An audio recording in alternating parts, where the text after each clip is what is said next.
Hola, ¿qué tal? ¿Cómo están? Bendiciones, pueblo de Dios. Tema de hoy, ¿dónde están los cristianos y el pueblo de Dios? Una de las condiciones principales y quizás sea el principio de todo cristiano es creer. Sí, hermanos míos, debemos creer que Dios existe, que ha enviado a su Hijo su palabra para la salvación de todo aquel que en él crea. Y es necesario el creer para que Dios, mediante nuestro Señor y su Espíritu, habite en nosotros. Esto es fundamental, pero no es completo, ya que con el solo creer no nos hacemos cristianos. Solo estamos reconociendo la existencia de Dios y de su Hijo, nuestro Señor, y su Espíritu Santo. Pero sin esto, el creer, tampoco podríamos ser cristianos. Al creer, luego hay que poner la fe, desarrollar la fe, y esa fe está dirigida en sus promesas. Sí, yo creo y ahora cifro mi confianza en Dios, que todo lo puede, y en sus promesas conforme a sus propósitos. Pero para ello ahora necesitamos tener conocimiento de cuáles son los propósitos de Dios para poder cifrar nuestra confianza. Por lo tanto, vemos que necesitamos primero creer, luego conocer sus propósitos y sus promesas y ahora depositar nuestra fe, que es como nos dice en Hebreos 11:1.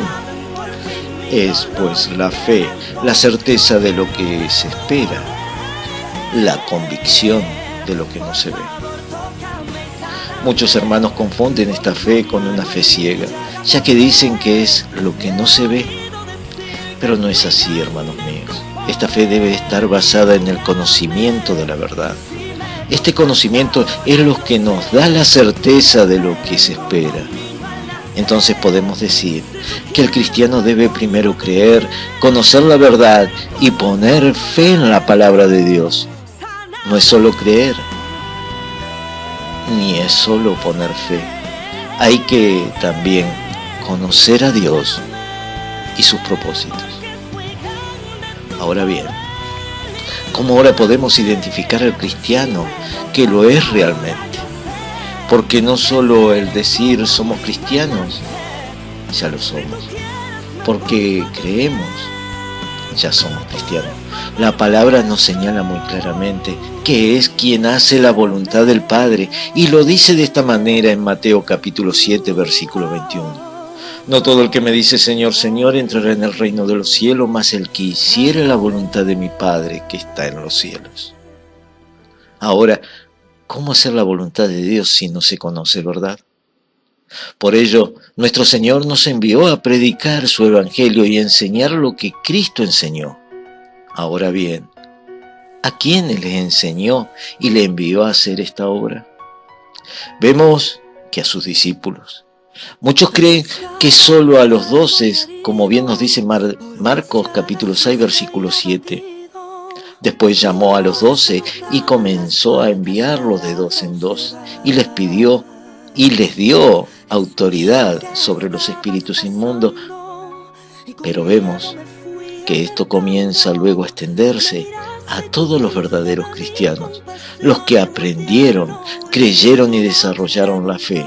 Como nos dice ahora Lucas capítulo 10, versículo 1 al 2. Después de estas cosas, designó el Señor también a otros 70, a quienes envió de dos en dos, delante de Él, a toda ciudad y lugar donde Él iba de ir. Y les decía, la mies a la verdad es mucha, mas los obreros poco. Por tanto, rogad al Señor de la mies que envíe obreros a sus mies. Como vemos aquí, son los cristianos. Hoy día los que creen, ponen fe y conocen la voluntad de Dios, hacen lo que Dios nos pide. La pregunta es, ¿dónde están los cristianos hoy día? Los que crean de esta forma, si creer, conocer y desarrollar la fe nos lleva al obrar conforme a la voluntad de Dios, no por imposición, sino por el amor que se desarrolla en nosotros mediante la verdadera fe, que obra en el amor, como nos dice Gálatas capítulo 5, versículo 6, porque en Cristo Jesús ni la circuncisión vale algo ni la incircuncisión, sino la fe que obra por el amor. Estos hermanos son el pueblo de Dios, los que serán escogidos. Pero vemos que muchas iglesias dicen hacer esto, pero vemos que realmente no lo hacen de la manera que nos pide nuestro Dios, ya que la obra de Dios no se hace a nuestra manera, si realmente creemos y tenemos fe, sino a la manera de Dios, y para esto nuevamente necesitamos conocer, tener conocimiento. A lo que nos lleva ahora es ver, saber de qué manera nuestro Señor nos envía a hacer esta tarea.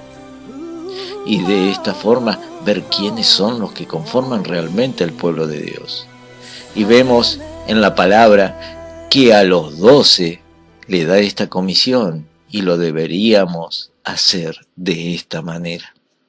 Marcos capítulo 6, versículo 8 en adelante nos dice: y les mandó que no llevasen nada para el camino, sino solamente bordón, ni alforja, ni pan, ni dinero en el cinto, sino que calcen sandalias y no vistiesen 2 túnicas. Y les dijo: donde quiera que entréis en una casa, posad en ella hasta que salgáis de aquel lugar. Y si en algún lugar no os reciben, ni os oyeren, salid de allí, y sacudid al polvo que está bajo de vuestros pies para testimonios a ellos. De cierto os digo que en el día del juicio será más tolerable el castigo para los de Sodoma y Gomorra que para aquella ciudad. Y saliendo, predicaban que los hombres se arrepintiesen, y echaban fuera muchos demonios y ungían con aceite a muchos enfermos y los sanaban. ¿Qué vemos aquí, hermanos? Que para la obra de Dios, para la gran comisión, no se necesita dinero. Por lo tanto, todos aquellos que piden dinero para la obra de Dios no están siendo obedientes a la voluntad de Dios. Pongan las excusas que pongan. ¿Qué otra cosa vemos? Ahora vemos por medio de la palabra de la verdad que los discípulos iban de ciudad en ciudad, y en las casas que los recibieren allí se quedaban hasta que se fueran. En una palabra, no esperaban con anuncio: vengan para ser sanados o para ser liberados. Si Dios a los verdaderos cristianos, los que hacen la voluntad de Dios porque creen, conocen y desarrollan la fe, nuestro Señor nos da autoridad para hacer o realizar estos milagros. No por nosotros, sino por nuestro Señor que habita en nosotros. Mateo capítulo 10, versículo 1 dice: entonces, llamando a sus 12 discípulos, le dio autoridad sobre los espíritus inmundos para que los echasen fuera y para sanar toda enfermedad y toda dolencia. Amén. Algunos nos dicen que esto solo era para los 12 apóstoles, pero vemos que también se lo dice a los 70 que se sumaron. En Lucas capítulo 10, versículo 3 en adelante dice: id. He aquí yo os envío como corderos en medio de lobos. No llevéis bolsa, ni alforja, ni calzado, y a nadie saludéis por el camino. En cualquier casa donde entréis, primeramente decid: paz sea esta casa. Y si hubiere allí algún hijo de paz, vuestra paz reposará sobre él, y si no, se volverá a vosotros. Y posad en aquella misma casa, comiendo y bebiendo lo que os den, porque el obrero es digno de su salario. No os paséis de casa en casa. En cualquier ciudad donde entréis y os reciban, comed lo que os pongan delante. Y sanad a los enfermos que en ella haya, y decidle: se ha acercado a vosotros el reino de Dios. ¿Qué podemos ver, hermanos? Que también debemos predicar sobre el reino de Dios, arrepentimiento, y que el reino se ha acercado. Volvemos a preguntar: ¿dónde está el pueblo de Dios con los verdaderos cristianos, los que creen y conocen la voluntad de Dios?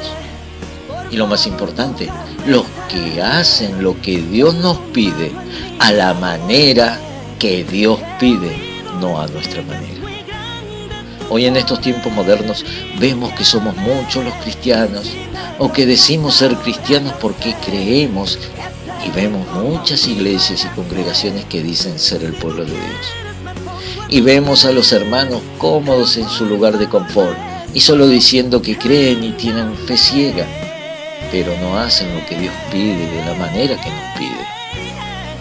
También vemos congregaciones afanadas en la construcción de grandes megas iglesias construidas por manos, con el dinero que recaudan de las contribuciones, donaciones y diezmos, que envían misioneros a diferentes lugares enseñados a enseñar lo que ellos enseñan y recaudar por medio de la palabra más dinero para obras del Señor, dice. Ahora, con esta información, pregunto: ¿dónde nuestro Señor nos pide fundar grandes templos donde nos dice que los misioneros para extender la obra necesitan de dinero? Por lo tanto, la pregunta sería: entonces, ¿para qué están las donaciones, contribuciones y diezmos? La palabra nos enseña que es para que no haya un solo hijo de Dios, un hermano, un verdadero cristiano en necesidad, ya que todo lo que tenían lo repartían de acuerdo a sus necesidades, no para hacerse ricos, sino para que no se vea un hijo de un justo mendigando pan. Ahora pregunto, hermano, ¿sí? ¿Somos realmente cristianos? ¿Somos la voluntad de Dios a la manera de Dios? ¿O la pretendemos hacer a nuestra manera? Bien, mis hermanos, hasta aquí esta prédica. Me despido con un fuerte abrazo, diciendo siempre estas palabras: caminemos tomados de la mano de nuestro Dios, todos juntos, unidos en el amor que nos debemos tener, rompiendo las barreras que nos separan para la gloria y honra de Dios. Este fue un mensaje de la página Fe, Esperanza y Amor. Dios los bendiga.